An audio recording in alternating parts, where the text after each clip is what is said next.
Let's get it started.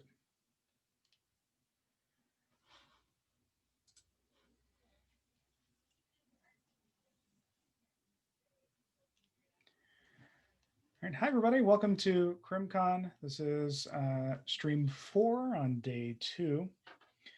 We are going to give everybody just a couple of minutes here to get settled in to the session. We know it takes just a minute or two for everybody to get connected up. If you're on the panel and you didn't get a panelist link, please hit the Q&A button and let me know, and I'll get you promoted up properly. I know that we've got a couple of people who are having some difficulty getting connected. It looks like I've got one. Promote to panelist. And was there somebody else? That may be it. Okay. Is that it? Just checking. Okay, that looks good. So our program today, the way that this will work is that each one of our panelists will have 10 minutes to present their work. You're welcome to click the Q&A button and ask questions as they're presenting. We'll collect all of those questions and we'll address them at the end after everyone's presented to make sure that we've got plenty of time for our panelists to present their work. We'll proceed in the order of the program without much introduction from me. So remember, if you've got questions, hit the Q&A button, ask us. We'll answer as many as we have time for. If one last thing, if we've managed to miss a panelist, I'll be keeping an eye on that as soon as I stop talking, because I can't talk and read at the same time. Just let me know in the Q&A box and I'll get everybody promoted up. So with that, our first presentation is the impact of stigma on perceptions of Narcan. So without any further ado from me, let's get started there. That would be Nathan, I believe. I'll be presenting it. Oh, fantastic. Thank you, Payton. Yes, you're welcome. We can see and hear you and your presentation. Fantastic. Awesome. All right, good afternoon, ladies and gentlemen. My name is Payton Perry. I'm a third-year undergraduate student at Penn State Altoona. I'm majoring in criminal justice with a minor in sociology. I'm here today to share with you some findings from my research, which examined the perceptions of MAT and Narcan and assessing the influence of stigma on first responders' attitudes. I will start by discussing some background on my study, then I will discuss my methods and findings, and lastly, I will conclude by offering some policy implications based on my findings. Now you might be wondering, what is MAT and Narcan? MAT, known as medication-assisted treatment, uses medications combined with counseling and behavioral therapies to treat opioid use disorders. Naloxone, commonly known by brand as Narcan, is a medicine used to offset the effects of an opioid overdose, often used in emergency situations. In addition to defining MAT and Narcan, it is also important to define stigma. There are many variants to defining stigma, but for this research, we are concerned with social stigma, which refers to the attitudes, beliefs, and actions held and made by persons against marginalized groups. Under the umbrella of social stigma, there is public stigma, which concerns members of the general public, and provider-based stigma, which concerns first responders, such as medical professionals / EMTs, and more recently acknowledges people in the criminal justice system, such as police officers who often arrive at a drug overdose. Provider-based stigma is defined as prejudice and discrimination voiced or exercised consciously or unconsciously by occupational groups designed to provide assistance to stigmatized groups. Stigma, Narcan, and MAT are hot topics of discussion during the American opioid epidemic. Research completed by Sarah Wakeman, a professor of medicine at Harvard, says that provider-based stigma is one of the biggest barriers in fighting the opioid epidemic. In addition, the National Institute of Justice says that there needs to be more research into looking at barriers and using law enforcement officers as treatment providers for fighting the opioid epidemic. To date, though, there is very little research that examines these phenomena in relation to first responders' attitudes towards persons who use opioids. Very little research has been done assessing not only how actors within the criminal justice system perceive those who suffer from substance use dependency, but the influence of stigma on the use of MAT and Narcan. It is important to research stigma within the criminal justice and healthcare system because officers and EMTs are one of the first to arrive at a drug overdose. Therefore, this is important to examine how they perceive drug addiction and the use of MAT and Narcan that helps this vulnerable community. Therefore, we wanted to examine the relationship not only on perceptions of MAT and Narcan, but to examine stigma, if any, first responders have towards using these forms of harm reduction. This led us to 3 research questions. How do first responders view MAT and Narcan? Do first responders stigmatize opioid users? And is there a relationship between stigma and attitudes towards MAT and Narcan? Data were collected from a sample of police officers and EMTs/paramedics who work for departments located in the northeastern part of the United States. We obtained the police sample using a reusable Qualtrics link that was sent out through 2 state-level agencies, one being the PA Chiefs of Police Association. The EMT/paramedic sample was obtained from a training school in Western PA where they were given the survey hard copy face-to-face. A total of 282 first responders participated in this study. An original survey was created for data collection, where questions consisted of a Likert scale, multiple choice, and test entry items. These questions were designed to assess experiences with substance use training, perceptions of drug users, and attitudes towards Narcan and MAT. After collecting the data, it was cleaned and coded, then a preliminary analysis was run to assess the measure of central tendency and dispersion. A bivariate analysis was run to evaluate relationships between key variables of interest and support multivariate models. Finally, ordinary least squares regression models were built to assess the predictors of my-dependent measures. Our results concluded that first responders, in terms of their view of MAT and Narcan, most practitioners were relatively neutral in their views towards the use. As measured by perceptions of dangerousness and fatalism, stigma was found to be significant in both models.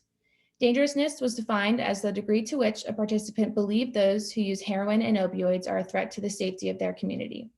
For example, one question was, if I knew that a heroin addict lived nearby, I would not allow my children to play outside alone.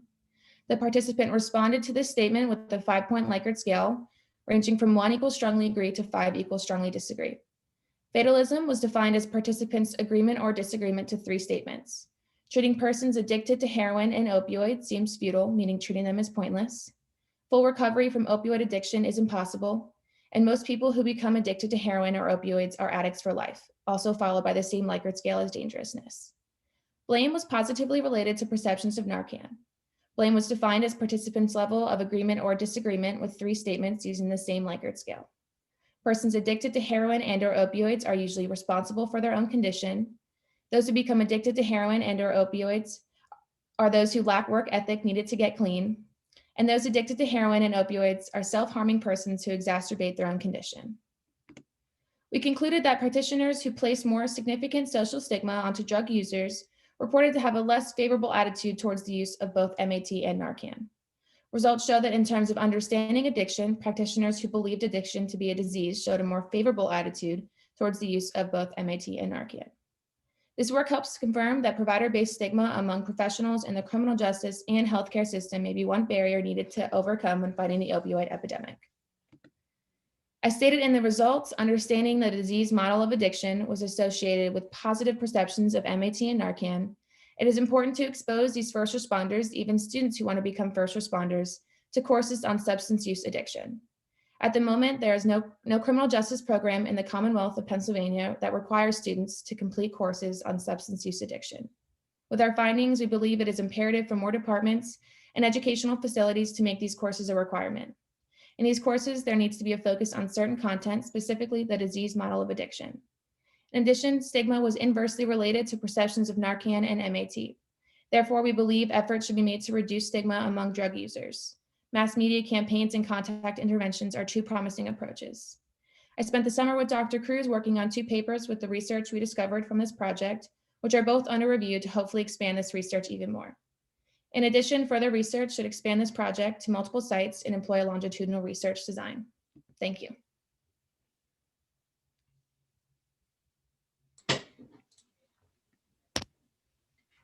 Fantastic. Thank you so much. Just a reminder for everyone, where we're getting the next panelist up, you can hit the Q&A button down at the bottom and ask a question at any time. We'll get to answering those at the end of the panel here. Next up, we have willingness to help, how the portrayal and perception of a wrongfully convicted individual affects people's willingness to help exonerees.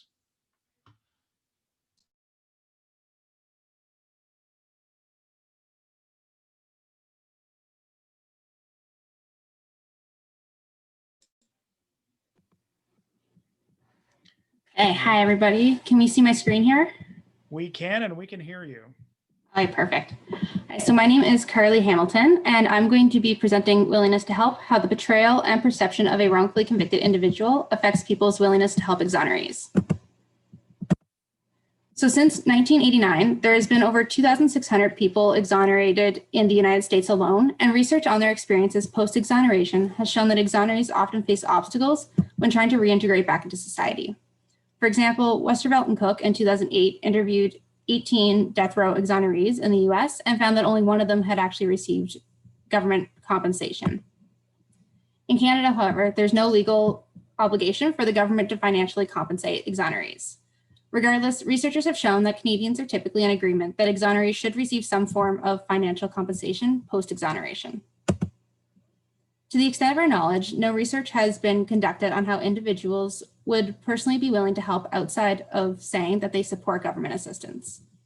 However, previous willingness to help research focusing on emotions has demonstrated that the emotions expressed by an individual in need also have an influence on whether people are willing to help them or not. For example, targets who expressed sadness were more likely to be helped compared to targets who expressed fear or anger. Based on the previous research of reintegration support for exonerees and how willingness to help in general is affected by emotions, we wanted to create a study in which the emotion expressed by an exoneree was manipulated and examined how willingness to help exonerees is affected by that emotion. The two research questions for the current study are, does the emotion portrayed by an exoneree affect how willing to help people say they would be? And does it affect how willing to help people truly are? What I'll be discussing today is part of a much larger study that I'm conducting as part of my master's thesis, and all data I'll be presenting is preliminary. Participants were shown one of 6 videos in which a real Canadian exoneree was talking about topics related to his wrongful conviction in either a sad or angry manner. We then asked our participants several questions regarding the different topics that you can see on the screen here. However, for the purpose of this talk, I will only be discussing the willingness to help and the behavioral measures. As this is preliminary data, we only currently have 135 participants, and these are all undergraduate students from Ontario, Canada. We created 6 2-minute videos from video footage of an exoneree from Canada. In 3 of the videos, the exoneree was expressing anger, and you can see the main topics of the 3 angry videos here. And in the other 3 videos, he was expressing sadness. And again, you can see the 3 main topics of those videos. The first set of willingness to help questions were related to support for reintegration services, which have been used in previous wrongful conviction research. The 3 statements focus on the degree to which the participant supports government-sponsored career counseling, psychological counseling, and job training. The next question asked participants how willing they would be to donate to a variety of organizations, with Innocence Canada being one of the organizations listed. We focus on Innocence Canada because this is Canada's primary wrongful conviction organization. The next few sets of willingness to help questions were created by myself and my supervisor. Each scale has 7 identical items that focuses on different helping behaviors directed to helping exonerees in general, the exoneree in the video, and other organizations. The next 3 questions focused on the participants' actual helping behavior. They were given the option to click a button that would take them to a petition regarding making financial compensation a legal requirement in Canada for all exonerees, and another that would take them to a petition regarding making reintegration services government-sponsored for all Canadian exonerees. Finally, they were given the option to click a button that would take them to the donation page for Innocence Canada. After getting the opportunity to actually sign the 2 petitions and donate to Innocence Canada, they were asked to answer yes or no to the 3 questions I have listed here, relating to if they had actually participated in the behaviors or not. And so the procedure was fairly simple for the current study. Our survey program Qualtrics randomly assigned our student participants to one of 6 videos. After participants watched the videos, they were asked to complete our questionnaire. The current study has 3 hypotheses. The first is that participants in the SAD condition will report higher levels of willingness to help than participants in the angry condition. The second is that participants in the sad condition will more often report signing the petitions than participants in the angry condition. And the third is that participants in the sad condition will more often report donating to Innocence Canada than participants in the angry condition. So for our data analysis, we combined all 3 angry videos into one condition labeled angry, and we combined all 3 sad videos into one condition labeled sad. 6 t-tests were conducted comparing the 2 video conditions to each of our willingness to help measures listed here. And 5 chi-square tests were conducted comparing the 2 video conditions to the 3 behavioral measures and 2 best estimates of our petition measures. So due to confidentiality reasons, we were unable to precisely match up who said they signed each petition and who actually signed each petition. However, our 2 best estimate measures were created by attempting to match up the signatures on the petitions to who said they signed each petition based on the time the signatures were given and the time that participants completed the survey. So that's why we call it a best estimate, because we aren't 100% sure if we matched it up correctly, but we did our best. So now for the results. None of our t-tests were found to be significant, unfortunately. So in other words, there was no significant difference between the angry condition and the sad condition with regard to support for reintegration services, willingness to donate to Innocence Canada, willingness to donate to other organizations, willingness to help the exonerees in general, willingness to help the exoneree in the video, and willingness to help other organizations.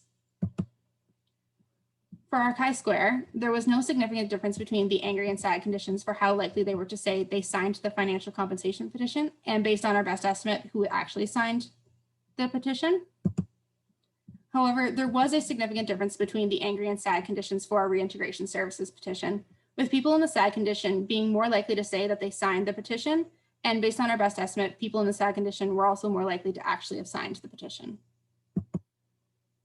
Finally, there was no significant difference between the angry and sad conditions and their likelihood to donate to Innocence Canada, as we only had 1 donation given by our entire sample. So now for a discussion. Hypothesis 1 and 3 regarding willingness to help and donations to Innocence Canada were both found to be non-significant. And hypothesis 2, however, regarding the petitions were significant in the predicted direction for the reintegration services petition, but not for the financial compensation petition. So based on our preliminary results, an exoneree portraying his story as angry or sad does not appear to affect how willing to help people say they would be. This may be because support for exonerees was already quite high for both conditions, which is good news for our exonerees. However, it does appear to affect their actual helping behaviors. When he portrayed his story as sad, our participants were significantly more likely to sign the reintegration services petition, and they were almost significantly more likely to sign the financial compensation petition. One reason why the financial compensation petition may not have quite reached significance, but that it was close, was that one of our angry videos was about his lack of compensation. So this may have affected the individual in that specific video to sign the financial compensation petitions more often than the other 2 angry videos, increasing the overall signatures for the angry condition. Another limitation is that the emotions in the video may not have been perceived the way we intended, and therefore they should not have been combined. And so as I previously discussed, this is preliminary data, and this is something that we can look into further when we have all of our data. Finally, the 2 petitions created for the study have been available on change.org for individuals outside the study to sign as well. And we plan to eventually pass them along in order to attempt to make a real change in the lives of Canada's wrongfully convicted individuals post-exoneration. And so as of November 17th, so this week, we had 767 signatures on our financial compensation petition, and we had 584 on our reintegration services petition. These are my references, and thank you guys for listening. And if you have any other questions afterwards, feel free to contact myself or my supervisor. Thank you. Great, thank you. Up next, we have Does Language Matter? Exploring public understanding of wrongful conviction terminology. Reminder again that when you have questions, click the Q&A button down at the bottom, throw those questions into that text box, and we'll get to them at the end of the panel.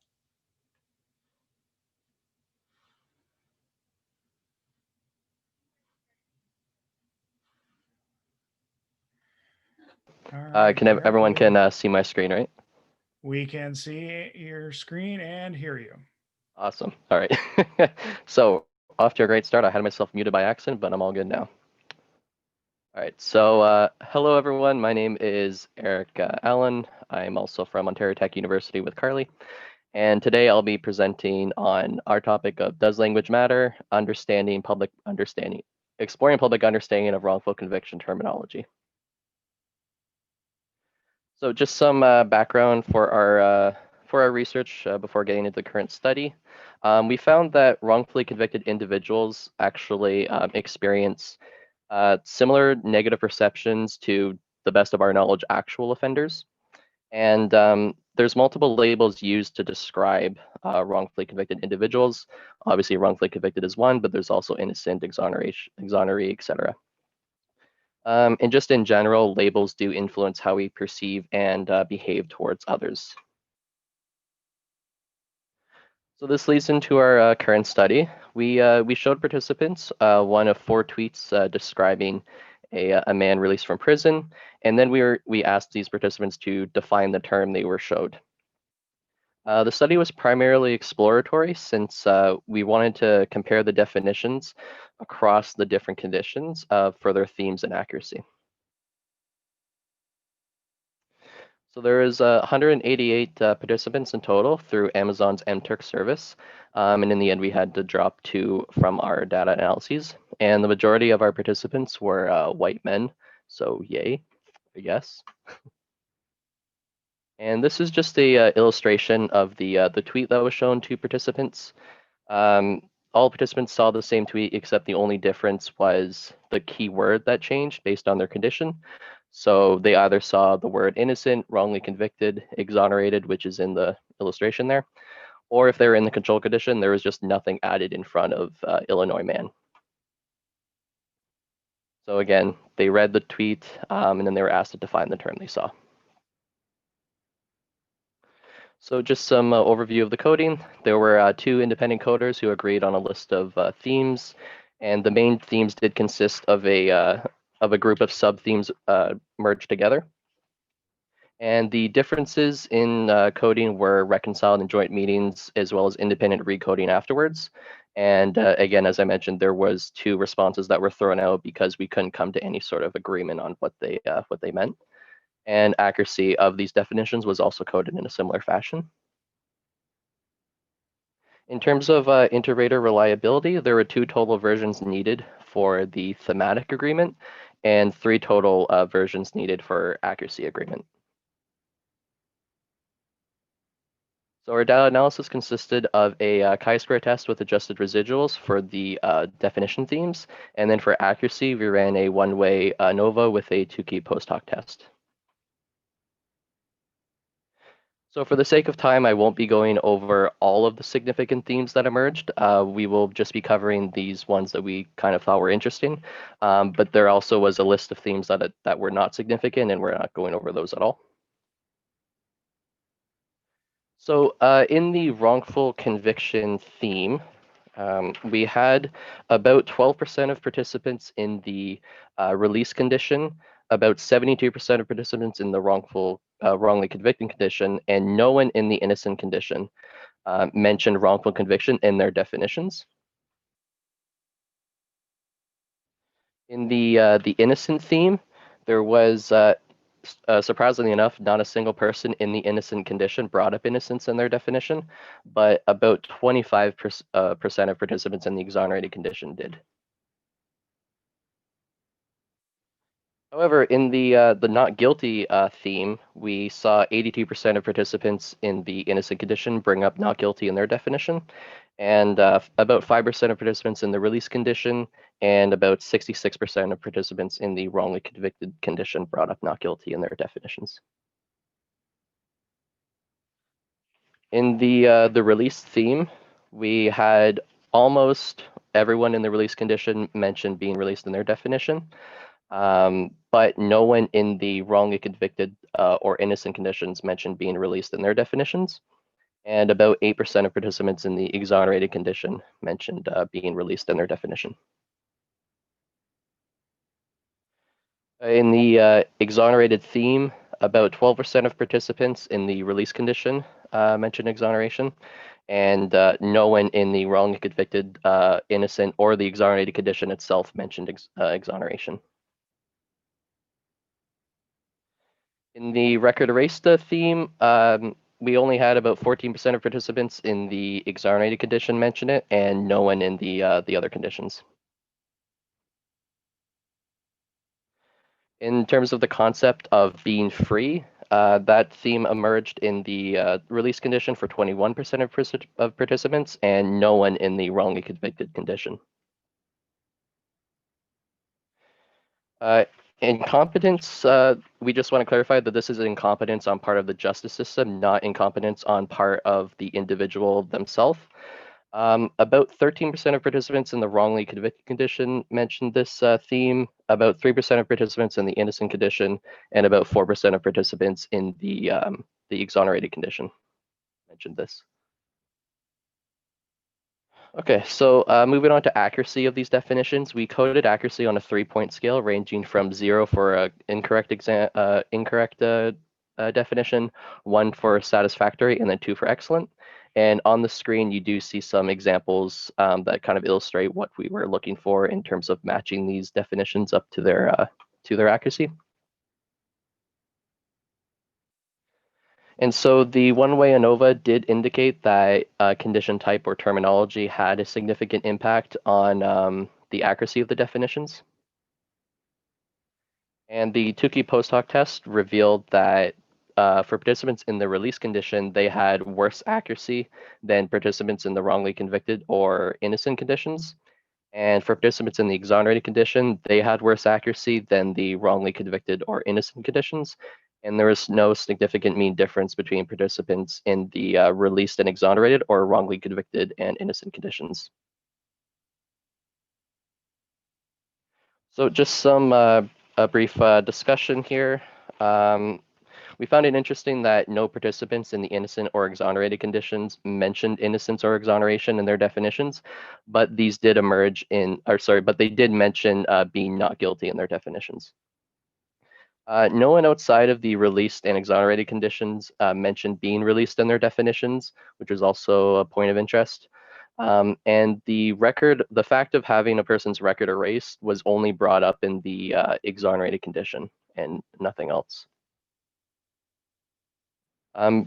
Also, participants in the released and exonerated condition had more themes overall emerge in their definitions. An example was that innocent themes did emerge spontaneously in the release condition. And incompetence, and again, incompetence on part of the justice system, was mostly observed in the wrongly convicted condition. And a potential explanation for this is that it is possible that innocence and exoneration are not viewed systemically, which could lead to higher blame on the individual for their situation. Finally, participants in the exonerated condition performed the worst in their accuracy definitions. And a limitation for the study is that there is some ambiguity surrounding the definitions. So we can't be 100% confident that participants were defining their term in the context of in general, or if it was just in relation to the specific tweet they saw, and so they were referring it to the specific man that was brought up. So thank you very much. And if anyone does have any questions, please feel free to email one of the researchers you see on the screen afterwards, and we'd be happy to get in touch with you.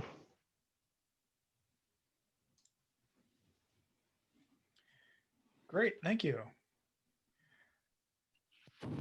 Reminder one last time that when you have questions for our presenters, click that Q&A button and type a question. We'll answer as many of them as we can. Next up, we have the effects of exonerees stories on public attitudes. Hi, can you see my screen? We can see your screen and we can hear you. Okay, great. My name is Jingyuan. I'm also from Ontario Tech University. Today, I'm presenting the effects of exoneree story on public attitudes. In our modern society, stigma is defined by government as the attachment of a mark or characteristic of social disgrace that serves the purpose of identifying and devaluing others. Once a stigmatized individual is viewed fundamentally different, The stigma alone can lead to avoiding, excluding, ostracizing, or minimizing interaction with the individual. The undesirable labels and characteristics serve to justify the negative outcomes stigmatized individuals receive.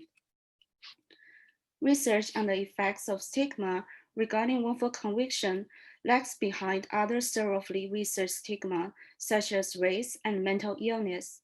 Previous studies have informed us that wrongfully convicted individuals may experience stigmatization as victims of criminal justice system because of their association with crime and prison.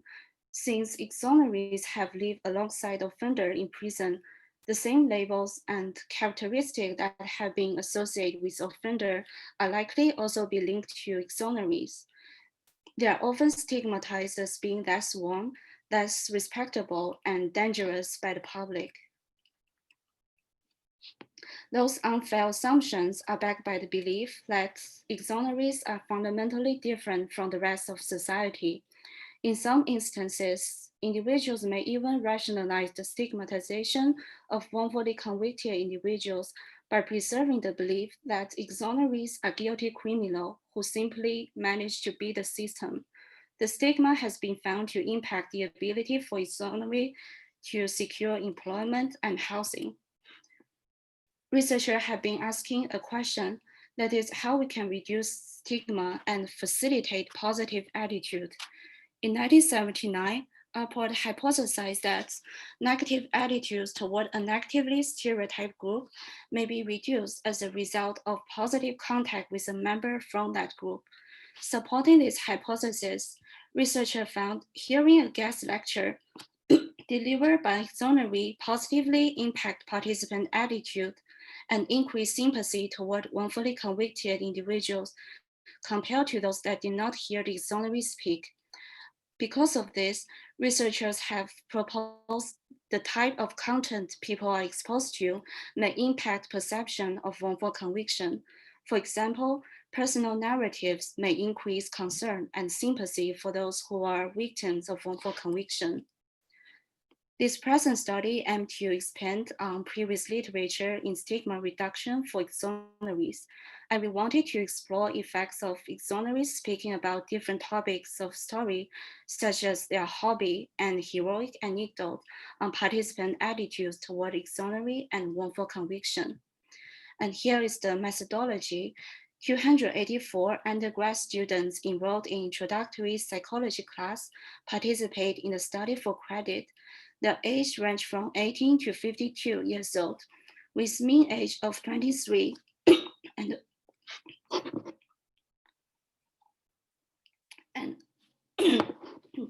and a variety of ethnicity. Sorry. After they consented to participate, they completed the material online. They were asked to watch one of the 3 videos. In video 1, the exoneree talked about his hobby, which is racing motorcycle. In video 2, the exoneree talks about his heroic anecdotes. Video 3 is the only one the exoneree talked about wrongful conviction. Next, participants were instructed to answer the question about the speaker. They rated their attitude on a 6-point Likert scale from strongly disagree to strongly agree. Sample items are, I feel compassion for speaker in the video. I can imagine myself in a similar situation. The speaker is intelligent and competent. The speaker was a victim in the video. Then participants rated their attitudes toward wrongful conviction. Also on a 6-point Likert scale, there were 27 items measuring individual perception of wrongful conviction, and it consists of 5 factors. The first factor is positive sympathetic views toward wrongful conviction, such as the idea that some people have been wrongfully convicted against me. The second one is faith in the criminal justice system after a wrongful conviction. Participants rated an item like, when a wrongful conviction occurs, the individuals who contribute to this mistake should be held legally accountable. The third factor is positive views of the criminal justice system despite wrongful conviction occurring. A sample item is, the justice system currently does all it needs to in order to avoid wrongful convictions. The fourth factor is distrustful attitude toward wrongful conviction. We have items like, I will be nervous around an exoneree because they have spent time in prison. And the last factor is reliability of wrongful conviction. Participants rate an item like everyone is at risk of being wrongfully convicted. Now we can move to results. The items in speaker rating have high internal consistency, so we combine them into one variable as positive attitude on speaker. We examine the relationship between positive attitude on the exoneree and perception of wrongful convictions. Positive attitude toward the speaker significantly positively correlated with positive sympathetic views toward wrongful conviction and reliability of wrongful conviction. We also investigate the effect of video stories, and we found significant effects of video content on participant attitude toward the exoneree. Participants who watched the exoneree talking about racing motorcycle held less positive attitude on him than those who watched video of him talking about heroic events and his wrongful conviction experience. In addition, we examine how the video content impacts attitude toward wrongful conviction. Our first factor is positive sympathetic view. Our videos had significant effect on this one. Participants in heroic video condition had greater positive sympathetic view than motorcycle condition. In terms of faith in criminal justice system, wrongful conviction video elicits significantly lower faith in comparison to the heroic video condition. However, the video content had no effect on other factors such as positive views of the criminal justice system despite wrongful conviction occurring, distrustful attitude toward wrongful conviction, and reliability of wrongful conviction. In summary, we found association between positive ratings on exoneree and positive attitude toward wrongful conviction, and the effects of exoneree story was found. The heroic and exoneration stories foster a positive attitude toward wrongful conviction and the exoneree. The effect of wrongful conviction story did not align with previous finding, and we are not sure why participants appear to stigmatize the speaker more in the motorcycle condition. But the effect of heroic story is consistent with Alport's contact hypothesis, which is positive contact with the person could reduce stigma. So one hopeful area of research for improving societal attitude toward wrongfully convicted individuals is through personal narratives. And here are my reference as everything I have for today. Thank you so much for listening. Great, thank you. So we don't have any questions for our panelists in the chat. I wanted to ask kind of a big picture question, and I'll just throw this out to the whole group, and I'll remind our audience again that if they'd like to ask questions, hit the Q&A button and type in a question for us. But all of these papers, and there was a session earlier today in this stream that dealt with a similar topic. They all suggested the way that we talk about these issues matters, and that for some issues it matters more than others. So I'm wondering the extent to which this sort of work points to how we as criminologists and as criminal justice practitioners should be talking about these issues when we get asked by news media, or even when we're just sitting at the dinner table with family. I'm wondering the extent to which this work is making the panelists think about that, and how they talk about these issues.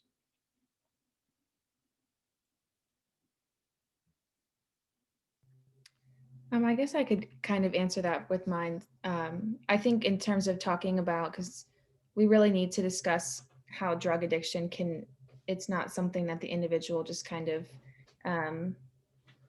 decides to do it. It's a disease. So being able to discuss that and being able to discuss whether it be with family members or with like your students or in the department specifically too, just understanding the disease model of addiction is something that is super important to discuss, and having that understanding, as has shown in our results, has been able to show that that does help the use of using MAT and Narcan.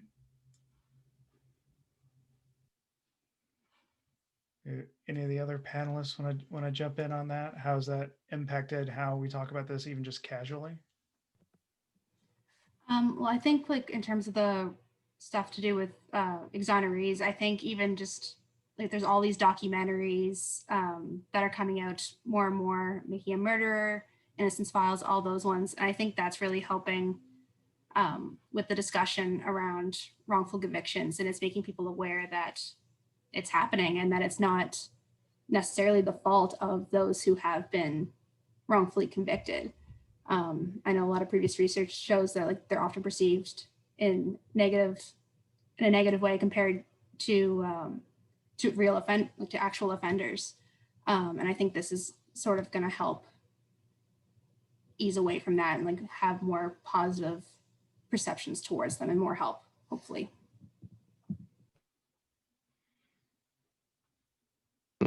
So I actually wanted to provide a potential contribution to that.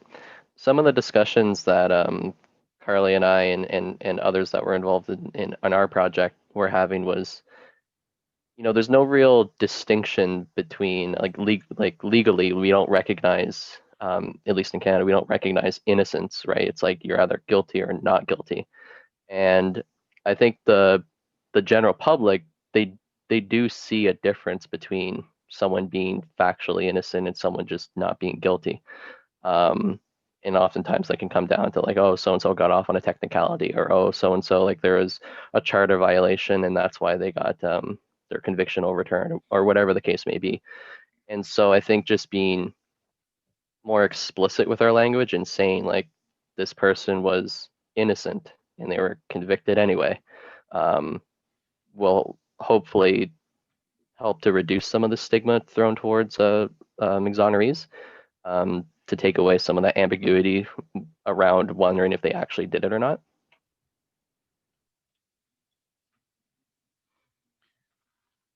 Yeah, I think that's a good point. We do have a question from the audience that I'll take the host privilege of changing just a little bit. Is the language that we use to describe the justice system, does it give a systematic disadvantage to a specific group of people? So in thinking about how our language matters, does it disproportionately impact some groups versus others? I imagine that we're thinking along race and gender lines with the question from the audience.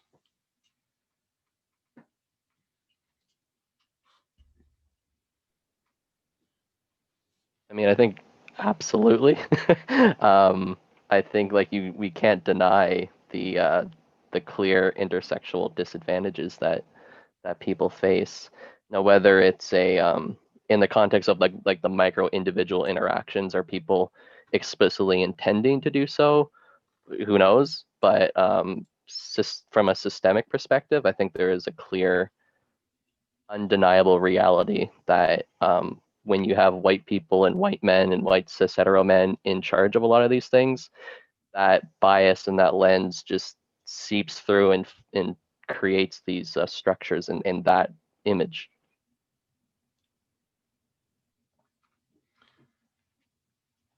Well, we don't have any other questions. I think that's a pretty good place for us to leave it. I would like to thank our panelists for both doing the work and for coming here and sharing the work with us. We will have this session, along with all of the sessions from CrimCon, up on YouTube. That will happen soon. We're going to try to get that done in the next couple of weeks. You can search for CrimCon on YouTube and subscribe to our channel to be updated when that happens. You can also go to crimcon.org, scroll down a bit, and subscribe to our mailing list. We'll let everybody know once we've processed those videos as well. We have one more day of presentations, roundtables, and paper presentations tomorrow. You can go to crimcon.org/program to see what we have up for tomorrow. Once again, I'd like to thank our panelists. Thank you so much for sharing your work. It's really important work. I'm glad to see that we're starting to pay attention to the language that we use and how that shapes public perceptions. Thank you very much for everything. And with that, we will end the panel. Thanks, everybody.